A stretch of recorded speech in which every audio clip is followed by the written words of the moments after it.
Halo semuanya Sobat Mini Kebon, balik lagi bareng gue di segmen Deep Dive. Tempat kita ngebahas fenomena gila yang pernah terjadi di sekitar kita. Hari ini kita bakal balik ke tahun ke 2007, sebuah masa di mana Indonesia nggak lagi butuh emas atau saham buat jadi kaya. Karena saat itu kita punya daun. Pertama, era kegilaan.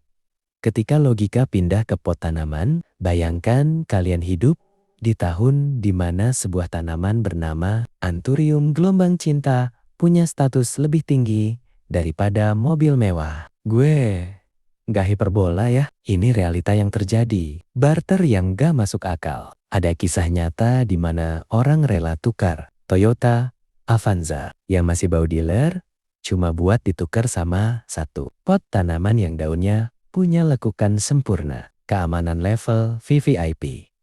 Kalau kalian punya indukan besar di rumah, kalian gak bakal bisa tidur nyenyak. Banyak pemilik yang harus pasang kawat berduri, sewa satpam khusus, sampai pasang alarm.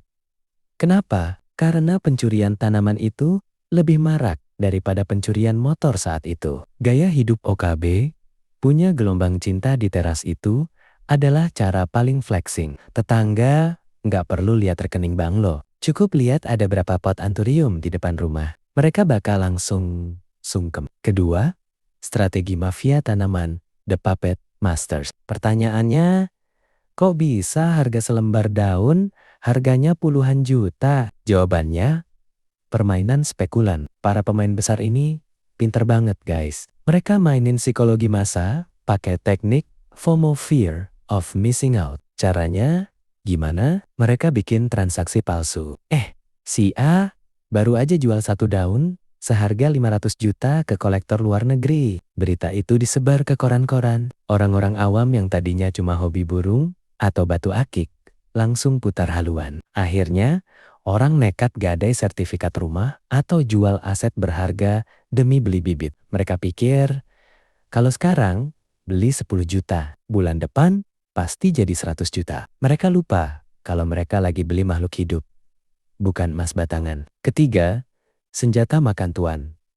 Kesuburan yang mematikan. Nah, disinilah letak ironinya. Gelombang cinta itu bukan tanaman yang sulit dikembangbiakan. Dia itu super subur. Satu tongkol bunga anthurium itu bisa menghasilkan ratusan, bahkan ribuan biji. Pas semua orang dari orang kaya sampai warga di gang sempit mulai nyemai biji-biji itu secara massal. Terjadilah yang namanya oversupply. Sesuatu itu mahal karena langka. Pas semua rumah punya gelombang cinta, nilai eksklusifnya langsung terjun bebas. Rasanya nggak spesial lagi kalau tanaman yang harganya 50 juta ternyata ada juga di pojokan warung kopi depan komplek.